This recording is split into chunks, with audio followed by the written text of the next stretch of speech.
자, 2022년 1학기 3학년은 2차 지필평가죠.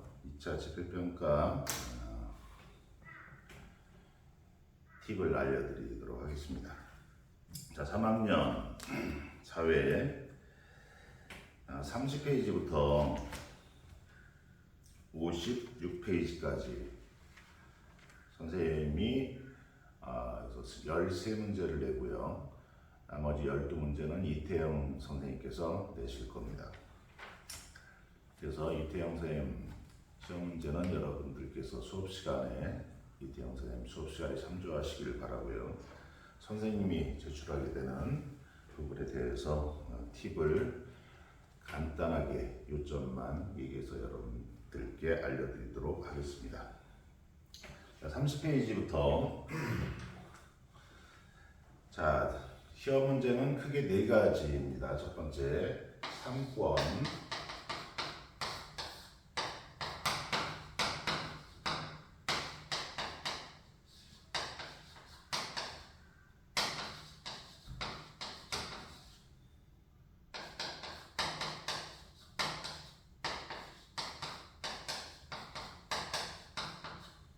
자, 3가지. 입법부, 행정부, 사법부. 입법부는 우리가 국회라고 얘기하죠. 행정부는 정부라고 얘기하고요. 사법부는 법원이라고 얘기합니다.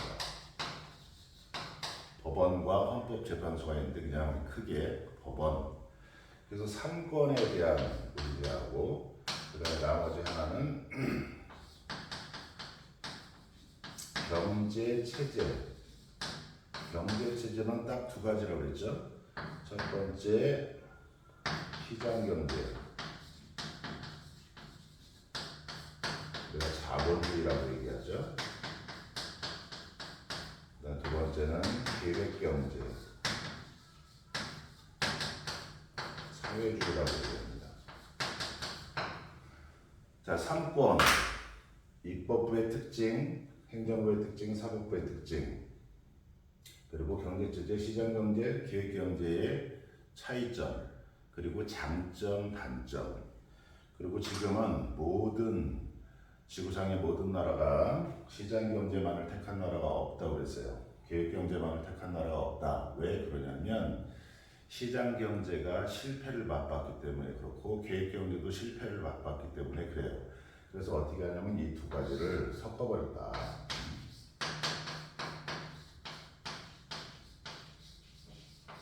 그래서 믹스 이코노미, 경제를 섞었다. 그래서 지금은 모든 나라가 혼합 경제를 채택하고 있다.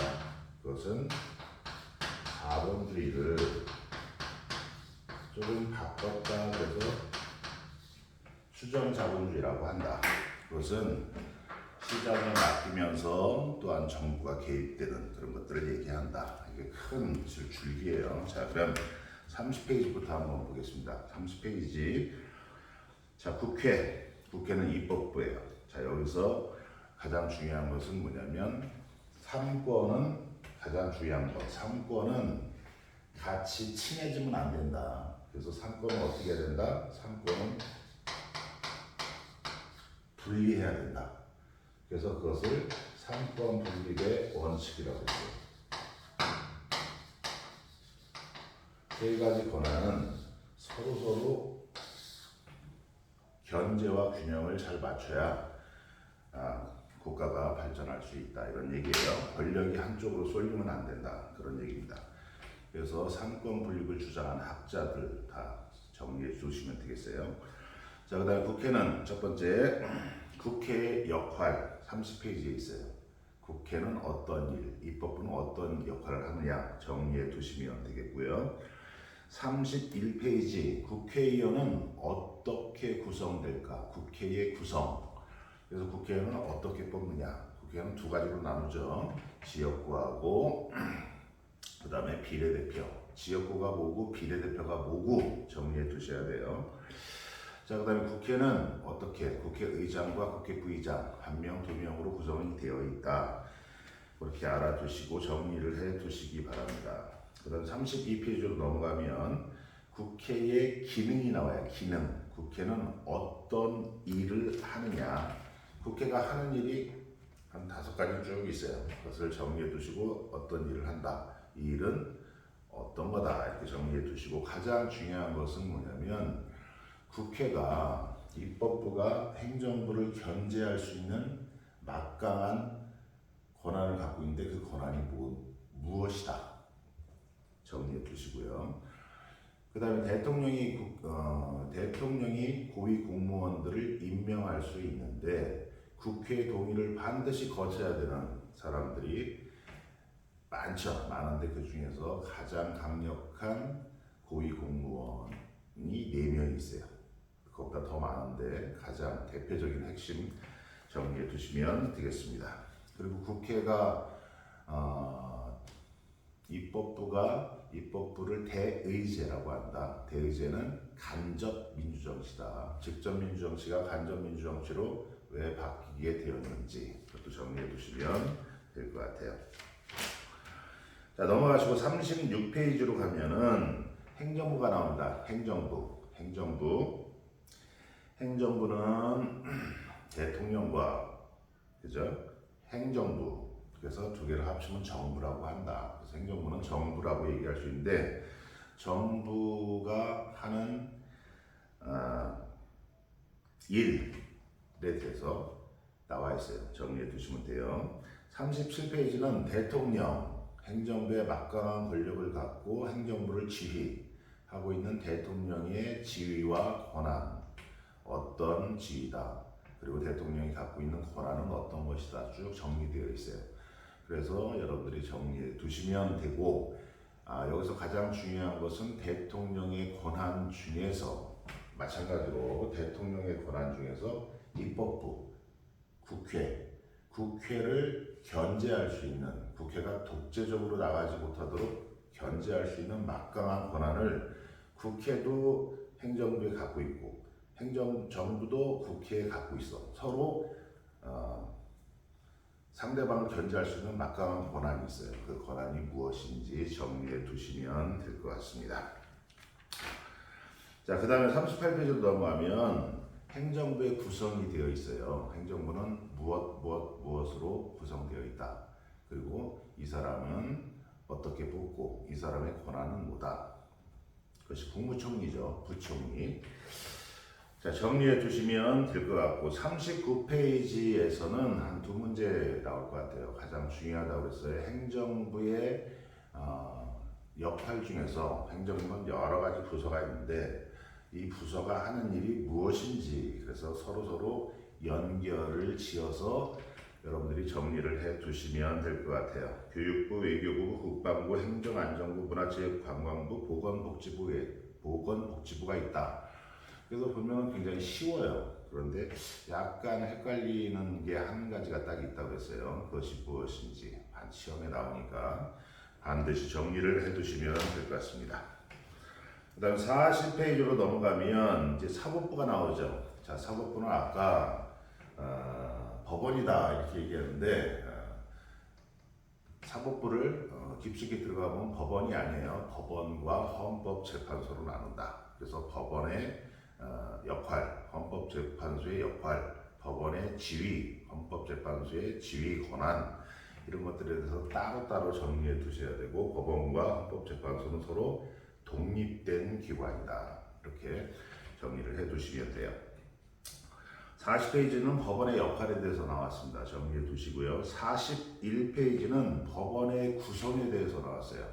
법원의 구성은 대법관과 법관으로 구성되어 있다. 대법관은 어떻게 뽑고 법관은 어떻게 뽑고 그런 것들이 나와 있으니까 정리해 두시고 법원은 뭐 대법원, 고등법원, 지방법원이 있고 그 다음에 뭐 여러 가지 특수법원들이 있다. 그 법원들의 역할, 하는 일에 대해서 정리해 두시고 우리나라는 지방법원, 고등법원, 대법원 그래서 3번 재판을 받을 수 있다. 그것을 삼심제라고 한다. 삼심제를 택한 이유가 뭐냐 이런 것까지 여러분들이 정리를 해 두시면 되고 특별히 여기서 알아둬야 될 것은 가정법원에서 담당하는 일이 있어요. 그죠? 가정법원은 이혼, 상속, 그 다음에 청소년 범죄는 가정범죄 맞는다. 그래서 상속과 이혼에 대해서 법적으로 어떻게 해야 되는지 여러 가지 제도가 있는데 그 제도를 선생님이 얘기해 준 것들을 정리해 두셔서 그 제도가 무엇인지 그리고 그 제도의 특징 그런 것들 한계점 이런 것들을 정리해 두시면 될 것 같아요. 자 넘어가시면 42페이지로 가면은 이제 헌법재판소에 대해서 나와요. 헌법재판소 우리가 잘 접하지 못하는 적이지만 뭐 대통령을 탄핵했다, 그죠? 그래서 헌법재판소를 우리가 좀 몇 번 들은 것 같아요. 근데 헌법재판소의 역할이 있어요. 헌법재판소가 하는 일 몇 가지가 4-5가지가 있죠. 쫙 정리해 두시고 그것이 무엇인지 정리해 두시고 헌법재판소는 9명으로 구성되는데 어떻게 구성이 되어 있는지 그 과정이나 누가 뽑는 건지 그런 것들에 대해서 정리를 해 두시면 됩니다. 그러면 3번에 대해서 이제 끝났어요. 그러면 자 넘어가시고 50페이지로 넘어가면 50페이지부터 이제 자 50페이지는 딱 2가지만 알아두시면 될 것 같아요. 뭐냐면 재화와 서비스를 구분할 줄 아는 거예요. 재화는 어떤 제품, 그래서 눈으로 보이고 손으로 만질 수 있는 것을 재화라고 한다. 이런 것들처럼 서비스는 손으로 만질 수 없다. AS라고 하고 구분할 줄 아셔야 되고 그 다음에 희소성의 원칙. 희소성의 원칙은 사람들의 욕망은 무한하지만 그것을 가지려고 하는 재화와 용역이 한정되어 있을 때 사람들은 갖고 싶어하는 사람들은 많은데 재화와 용역이 한정되어 있을 때 다 주지를 못해. 그럼 이 사람들 사이에 뭐가 발생한다? 경쟁이 발생한다. 그래서 서로 가지려고 한다. 그런 것들이 실수성의 원칙이에요. 실수성의 원칙에 대해서 정리해 두시고요. 51페이지는 합리적인 선택이란 무엇인지 꼭 알아두세요. 시험에 나오니까. 그리고 합리적인 선택은 뭐냐면 내가 지불한 비용이 있어. 그리고 내가 그것을 선택함으로 얻는 이익이 있어. 비용과 이익을 봤을 때 비용은 최대한 작고 이익은 많아. 이것이 합리적인 선택이에요. 그래서 합리적인 선택을 얘기할 때 반드시 알아야 될 것이 opportunity cost, 기회비용이라는 거예요. 기회비용 자세히 나와 있으니까 기회비용이 무엇인지 어떻게 구하는 것인지 정리해 두시면 됩니다. 여기서는 많이 나오면 2문제 정도 나올 수가 있어요. 그 다음에 넘어가서 52페이지 제일 중요한 거예요. 여기는 시험에 많이 나올 거예요. 52페이지는 뭐냐면 이거죠. 시장경제와 기획경제 나눠서 특징이 뭐냐, 장점이 뭐냐, 단점이 뭐냐. 시장경제의 장점은 얘의 단점이고, 그죠? 시장경제의 단점은 얘의 장점이겠죠. 서로 엇갈려요. 정리해 두시고 시장경제를 주장했던 학자가 있어요. 그 옆에 나왔죠.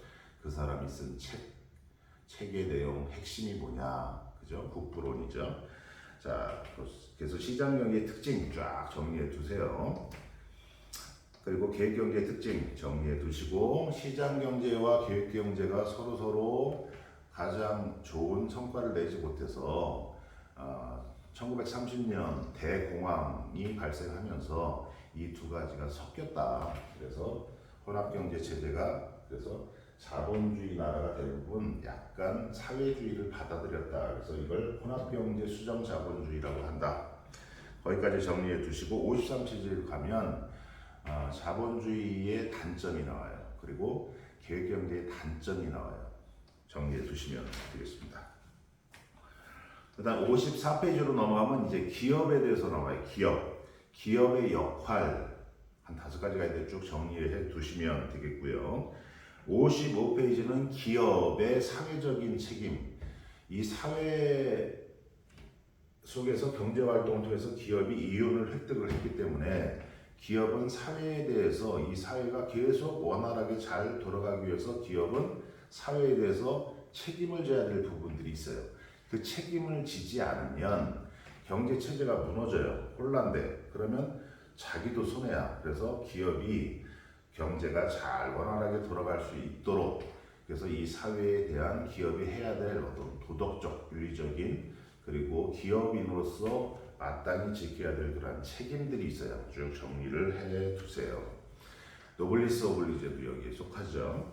그 다음에 넘어가서 마지막 56페이지로 가면 기업가 정신이라고 하는 것은 어떤 학자가 책을 냈어요. 그 학자가 있죠. 슈페트라고 하는 그 학자가 기업가 정신은 이런 것이다 라고 책에 기록되어 있는데 우리 교과서에는 핵심만 쭉쭉 뽑아갖고 기업가 정신은 무엇이다 이렇게 정리해 둔 것이 있습니다. 그것들을 정리해 두시면 돼요.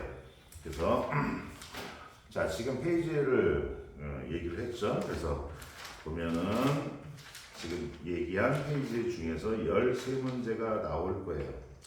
그래서 제가 볼 때는 입법부에서 한 2문제, 여기서도 한 2문제, 여기서도 한 2문제, 2~3문제, 그리고 여기 시장경제에서 한 두세 문제, 그 다음에 기업에서 뭐 한 3문제, 이렇게 해가지고 13문제를 출제를 할 테니까 여러분들이 준비해 주시고, 그 다음에 이태영 선생님 수업 시간에 한 것들을 정리해 두시면 여러분들이 좋은 결과를 얻을 수 있을 것 같습니다. 그래서 이제 수행평가는 다 끝났고 그 다음에 1학기 집필평가를 잘 여러분들이 치르셔서 1학기 학기말 성적을 잘 얻어서 여러분들이 원하는 좋은 고등학교에 안심하고 갈 수 있는 그러한 준비를 하시기를 바랍니다. 열심히 하시기를 바랍니다. 감사합니다.